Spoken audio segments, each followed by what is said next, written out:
بسم الله الرحمن الرحيم والحامل والمرضع إذا خافتا على ولديهما أفطرتا وقضاتا ولا فدية عليهما. Аяғы ауыр әйел менен бала емізетін әйел ораза ұстап жүрген кезінде баласына зиян келеді деген қорқыныш болса, аузын ашып жібереді де оразасын кейін өтейді, қазасын.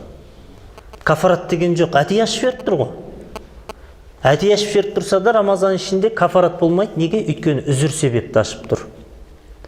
Кафаратты айттық, ешқандай үзірсіз, ешқандай себепсіз үзірге жататын. Рамазанның ішінде тұрып, әтейлеп тұрып, біліп тұрып ашса, сол кезінде кафарат бар дедік. Қателесіп кетсе, ұмытып кетсе деген сияқты олармен кафарат болмайды. Мен жерде де сол үзір болғандықтан аяғы ауыр әйел тамақ ішпесе, ішіндегі баласына даммай қалса, зиян боқпаса, немесе Аллах тағала іштегі баланың ризығын тоқтатпайды ғой. Бірақ мына әйелдікін денесінен алып бере береді.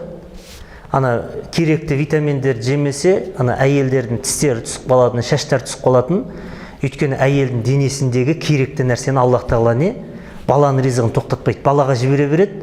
Әйелде кем болғаннан кейін ол әйелдің тістері түсіп қалады, кальций инелер жетіспегеннен тістері түсіп қалады, сүйектері қаусап қалады, сүйектерін анасынан бойындағы сүйектен керек нәрсені алып бере береді Аллах тағала. Ол әйелдің өзіне зиян болады.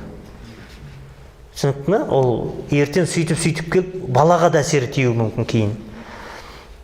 Сол секілді емізіп жатқан әйел сүт шықпай қалуы мүмкін. Ораза ұстаса, осындай қорқыныш жағдай болса, аузын ашып жібереді, үзір себепті.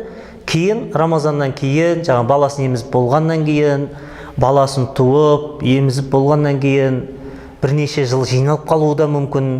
Қатар-қатар бала туатын әйелдер не істеуі мүмкін? Бірнеше жыл жиналып та қалуы мүмкін. Сосын бірнеше жылдық нені кейін Алла нәсіп еткенде кейін қазасын өтейді. Ал енді аяқ қолы балғадай, денсаулығы мықты, ораза ұстасын ұстамасын ешқандай келіп кетер жоқ оған, сүті тоқтап қалады деп қорықпайды, ондай болса ұстай берсе болады. Яғни аяқ ауыр болса, емізетін болса, міндетті түрде аша берсін деген сөз емес, жағдайға қарайды. Балаға зиян келетін болса, ашып беру керек. Зиян келмесе, ұстай берсе болады. Бірақ зиян келмейді деп соқыр тақуалыққа салынып, зиян беріп қоюға болмайды. Түсінікті? Зиян беріп жібермейді. Бұған фидия деген бермейді, тек қана қазасын өтейді. Кафарат деген де жоқ.